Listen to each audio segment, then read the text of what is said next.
Next, I will give the floor to the distinguished representative of Sri Lanka, His Excellency, Mr. Ravinatha Aryasinha. Permanent representative, you have the floor.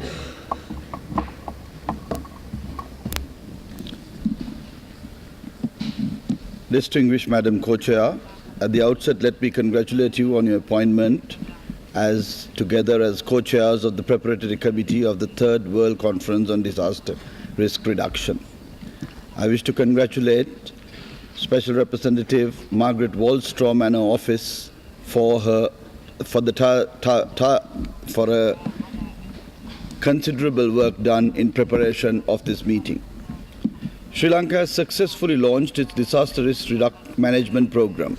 Over the last 10 years, since 2004, Indian Ocean tsunami, the government of Sri Lanka has invested more than $500 million to implement local level risk reduction activities, which we believe is a key on our journey towards a safer Sri Lanka.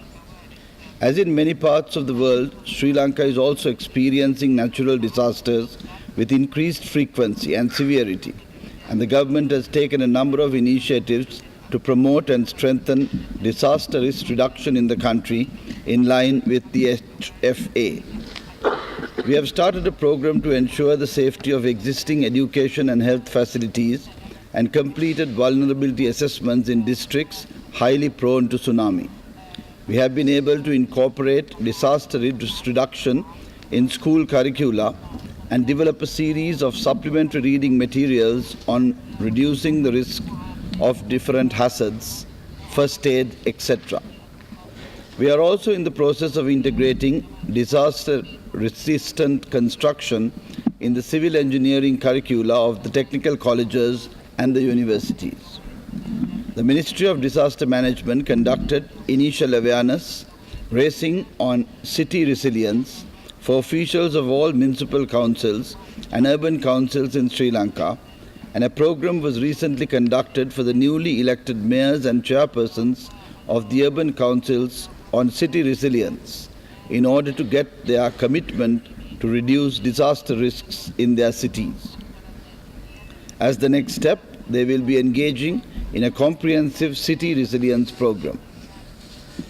When it comes to a national level risk assessment, Sri Lanka has successfully undertaken the development of risk profiles for major natural hazards and landslide and drought hazard assessments which have been completed. Hazard profiles of coastal hazards, cyclones and floods will be completed by the end of the year. The Ministry of Disaster Management has taken a number of other initiatives to mainstream disaster risk reduction into development sectors such as housing, road development, health, education, etc., from planning to the implementation and maintenance stages in the country. The Disaster Management Center under Ministry of Disaster Management is working very closely with the Ministry of Environment and has incorporated disaster risk reduction components in the environmental impact assessment and strategic environment assessment processes. The National Disaster Management Coordination Committee, which functions as the national platform in Sri Lanka, has more than 80 partner organizations. The committee meets once a month under the chairmanship of the Permanent Secretary to the Ministry of Disaster Management.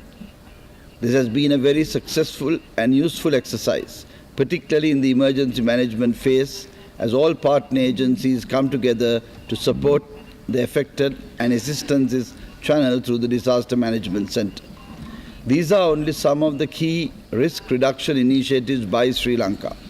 It needs to be emphasized that the government is committed to disaster risk reduction and has achieved much progress in implementing the DRR priorities under the HFA.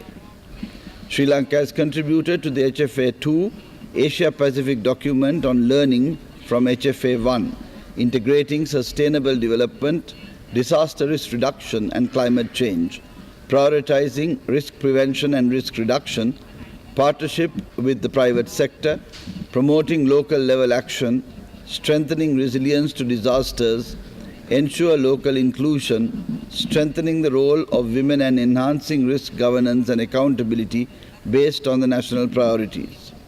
We believe that in the post-2015 DRR framework, more emphasis needs to be placed on emergency response and preparedness, which are essential to the effective and efficient disaster management. Sri Lanka looks forward to the World Conference on Disaster Reduction in Japan. I thank you, Madam. I thank you, Mr. Ambassador, and also for your kind words addressed to the co-chairs.